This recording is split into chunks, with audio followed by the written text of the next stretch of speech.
मेरी प्रिय पुस्तकें ओशो भाग 4। आज के इस अंतिम सत्र में मैं कुछ और चुनिंदा पुस्तकों के बारे में बात कर रही हूँ जो ओशो की इस किताब में सूचीबद्ध हैं। जैसा कि मैंने पहले भी कहा है कि उनकी पूरी किताबों को कुछ सत्रों में समेट पाना बहुत मुश्किल काम है। इसके लिए तो आपको उनकी इस किताब को ही पढ़ना पड़ेगा, लेकिन फिर भी कुछ ऐसी पुस्तकें और उनके रचनाकार हैं जिनके बारे में हम ज़रूर बात कर सकते हैं। आज के इस परिप्रेक्ष्य में, इस सिनेरियो में मैं सोचती हूँ कभी कभी कि अगर ओशो होते तो क्या सोचते, आर्टिफिशियल इंटेलिजेंस पर उनकी क्या राय होती।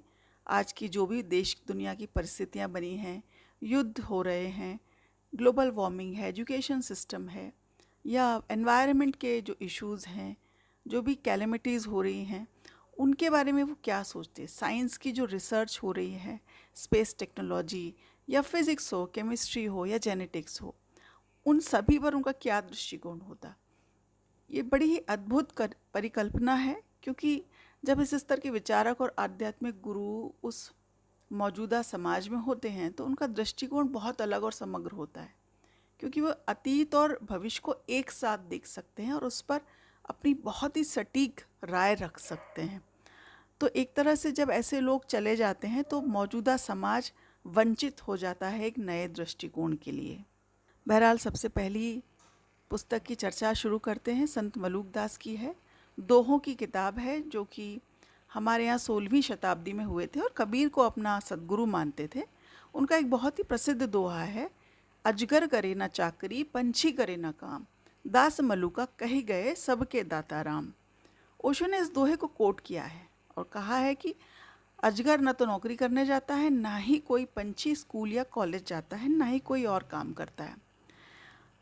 सिवाय मनुष्य के इस धरती पर कोई भी अपने रोज़ी रोटी के लिए इतना परेशान नहीं है जितना कि मनुष्य है। 24/7 वो काम में लगा हुआ है, लेकिन बावजूद इसके उन सभी का जीवन चल रहा है। इसका अर्थ ये है कि अस्तित्व सबका ध्यान रखता है। हमें बस अपने वजूद यानी अपनी बीइंग के साथ रहना चाहिए, क्योंकि हमने खुद को पैदा नहीं किया है। हम केवल एक कड़ी हैं और सारी कड़ियाँ निसर्ग या अस्तित्व में ही मिलती हैं। बहुत ही सुंदर व्याख्या है और इस तरह जो हमारे परंपरा में दोहे हैं, श्लोक हैं, इनका बड़ा ही गहरा अर्थ है और ये बहुत उपयुक्त हैं जीवन के लिए। अगली पुस्तक है गुरु ग्रंथ साहिब, सिखों का धर्म ग्रंथ है, जिसे पीढ़ी दर पीढ़ी संकलित किया गया। इसमें कबीर, नानक, फरीद और अन्य परंपराओं और अनेक रहस्यदर्शियों के विचार इसमें शामिल हैं। इसीलिए इसे कई परंपराओं की गंगा कहा गया है। इसमें गहराई भी है, भाव भी है और इसकी व्याख्या इतनी सुंदर हैं कि बार बार पढ़ने योग्य हैं, जीवन में अमल करने योग्य हैं।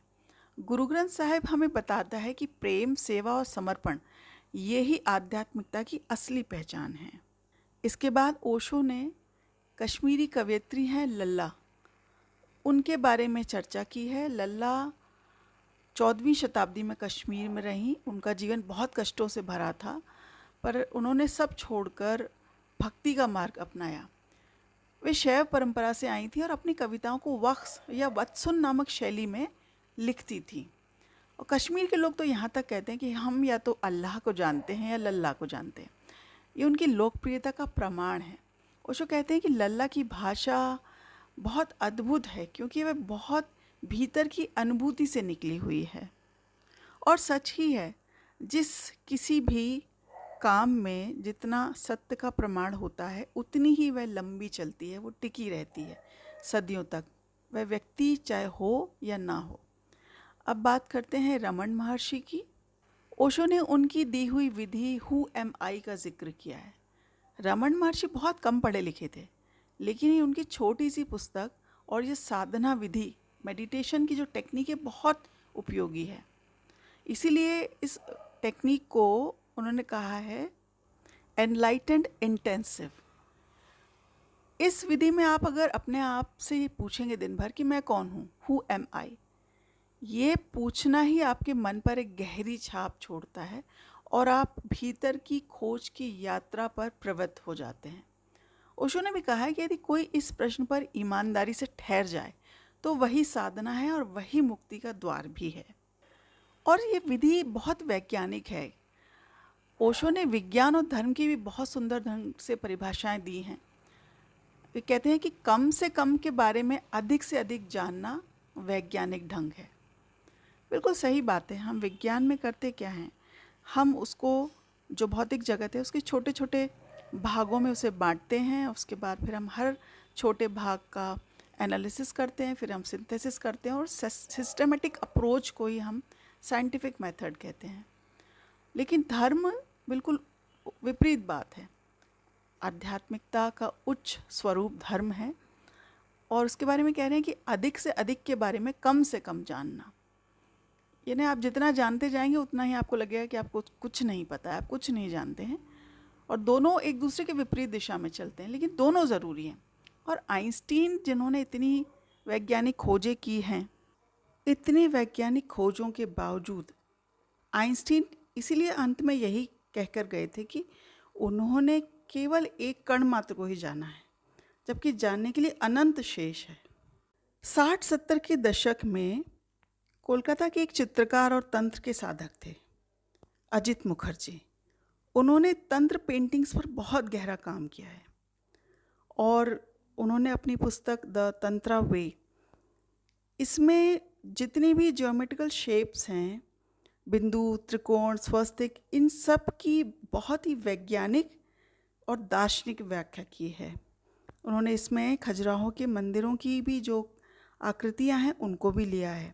बहुत दुर्लभ काम है ये, बहुत अद्वितीय काम है, जिसके बारे में ओशो रजनीश ने इस पुस्तक की चर्चा की है। और ये भी कहा जाता है कि वो अपनी सारी पुस्तकें लेकर के गए थे ओशो के पास दिल्ली में उन्हें सौंपने के लिए, क्योंकि उनको डर था कि उनकी पुस्तकों को कहीं बैन ना कर दिया जाए, क्योंकि तंत्र के बारे में हमेशा से ही गलत धारणाएं रही हैं। ये संभव हो सकता है कि गलत लोगों के हाथों में ये प्राचीन विद्या चली गई, इस वजह से बहुत गलत धारणाएं फैल गई, प्रचलित हो गई, कुरीतियाँ विकसित हो गई समाज में। लेकिन अगर इसको वैज्ञानिक ढंग से व्याख्या किया जाए तो बहुत सारे ऐसे तथ्य निकल कर आएंगे जिससे कि विश्वास होगा कि हाँ, ये वाकई में एक विद्या है। उनकी एक बहुत ही दुर्लभ कृति थी, पेंटिंग सीरीज थी काली। तो ये बहुत इंटरेस्टिंग बात है कि सत्यजीत रे ने 1966 में एक फिल्म बनाई थी देवी, जो इसी पेंटिंग के सीरीज़ के ऊपर आधारित थी। इस पुस्तक में जो तंत्र पूजा के नाम पर कुरीतियाँ प्रचलित थी समाज में, उन पर बहुत सटीक उसमें चित्रण किया गया है।